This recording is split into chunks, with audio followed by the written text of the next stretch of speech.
Quem acompanha o canal já conhece essa história do jovem que ficou perdido no Pico Paraná por dias, o resgate que mobilizou o país, as buscas, o milagre da sobrevivência. Isso tudo já foi falado, debatido, analisado aqui, mas o que ficou faltando foi ouvir o próprio Roberto com calma, não só no calor do resgate, mas depois, quando o susto passa, quando ele volta para casa, quando a cabeça começa a processar tudo o que aconteceu, e foi exatamente isso que aconteceu agora, tanto no Fantástico quanto no Domingo Espetacular. Entrevistaram o Roberto e, apesar de falarem sobre o mesmo caso, cada programa puxou para um lado diferente da história, né? Um focou mais no reencontro do Roberto com a Tayane, num lado emocional, no pedido de desculpas. O outro entrou ali a fundo no relato da sobrevivência, nos detalhes que ele não tinha contado antes. Então hoje a gente vai recapitular rapidamente o caso, né? Só o necessário, e focar no que realmente é novo, o que o Roberto contou até agora, como que foi o reencontro com a amiga, né, que seguiu sem ele, e o que essa história, né, revela aí depois que a poeira abaixou. Eu sou o Marcelo Milos e depois da vinheta eu te conto.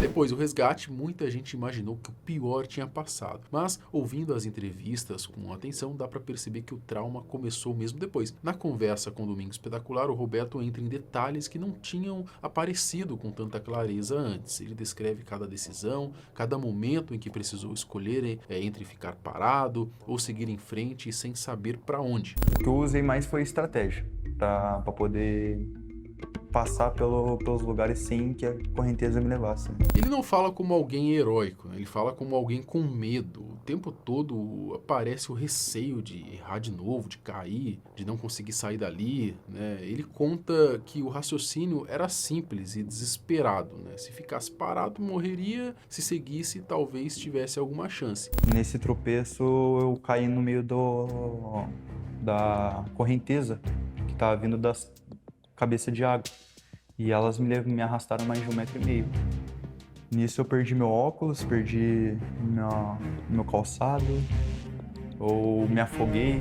Outro ponto que chama a atenção nessa entrevista é como ele descreve o desgaste físico, né? Não era só fome ou frio, né? Era o corpo parando de responder, a visão comprometida depois de perder os óculos, as mãos queimadas nas pedras, o inchaço do corpo. As correntezas eram muito fortes. Eu fui pelos caminhos das pedras, né? Me agarrando em pedras, segurando. Como estava muito sol, eu queimei muito a mão, né?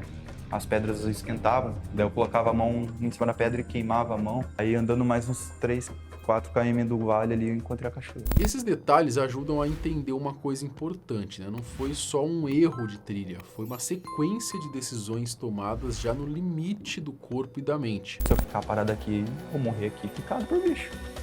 Vou ter que continuar. Roberto levava uma faca e alimentos na mochila.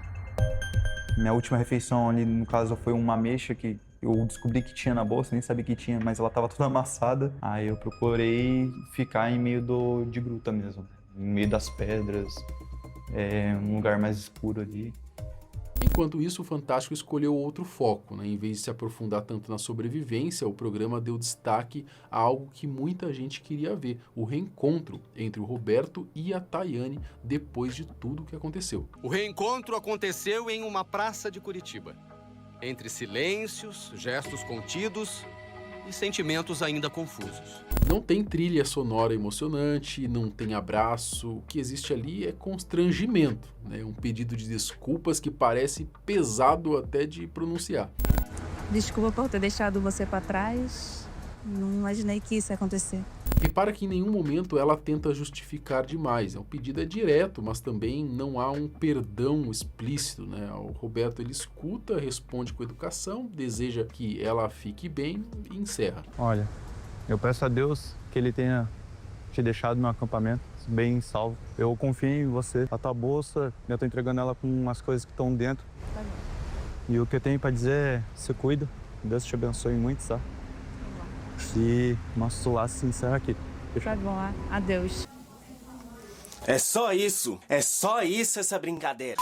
Essa frase resume tudo, né? Eles não brigam, não discutem, não se acusam e também não retomam amizade nenhuma, né? Cada um segue o próprio caminho, carregando aí uma experiência que os dois sabem que jamais vai ser esquecida. Outro ponto que surge principalmente no Domingo Espetacular é a parte legal da história. A polícia analisou os celulares, ouviu testemunhas e decidiu arquivar o inquérito, ou seja, juridicamente não houve crime. Na verdade, o comportamento de deixar uma pessoa com quem você subiu uma trilha, deixar a pessoa para trás, essa pessoa estava plena, estava capaz, não tinha nenhum tipo de circunstância, isso por si só não posso falar que ela praticou uma missão de socorro. Mas o próprio programa faz questão de destacar algo que muita gente ignorou no começo, né? Eles entraram no parque em um período de fechamento, sem cadastro, por uma entrada não oficial, então isso muda completamente a leitura do caso, né? Não tira o sofrimento do Roberto, não apaga o risco que ele sofreu, mas mostra que a tragédia começou bem antes da encruzilhada na trilha. Começou na decisão de ir sem preparo, sem autorização e sem a estrutura adequada. Apesar de não se configurar crime,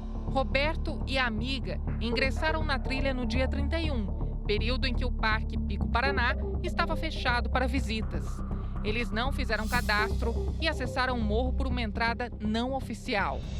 Essa autocrítica é importante, né, porque quebra a narrativa simples de culpado e vítima. O caso é bem mais complexo do que isso, é uma soma de erros, né, excesso de confiança e subestimação do ambiente. Depois de ouvir essas duas entrevistas, fica claro que o resgate foi só o fim da parte física da história, né? O resto está sendo processado. O Roberto voltou para casa, reencontrou a família, recebeu carinho, apoio, festa, mas também voltou aí com marcas que não aparecem nas fotos, né? O medo, a memória das noites sozinho, né? O som ali da mata enquanto ele tentava dormir. Ele mesmo resume tudo em uma palavra que se repete nas duas entrevistas. Quando você olha para trás, o que você considera o que aconteceu com você? Milagre. Um milagre. Talvez seja mesmo, né? No fim não houve crime, não houve condenação, não houve vilão oficial dessa história, apesar da galera não simpatizar com a menina, né? Talvez no tribunal da internet ela seja a vilã, mas legalmente não há. Mas houve uma experiência que mudou a vida aí de pelo menos duas pessoas para sempre, né? E agora eu quero saber de você, depois de ver essas duas entrevistas aí, na sua opinião, mudou alguma coisa em relação a esse caso? E esse reencontro te passou que alívio, desconforto, frustração? Você acha que em algum momento os dois podem aparecer juntos novamente, né? Parece que se encerrou ali, mas não sei, né? A internet, ela também tem o poder de unir as pessoas quando é em prol do engajamento, né? Então eu não duvidaria nada de num Reels aí no Instagram, um TikTok aí no futuro os dois aparecerem fazendo uma dancinha. O que você acha? Comenta aqui embaixo que eu quero saber a sua opinião. Até o próximo vídeo. Tchau.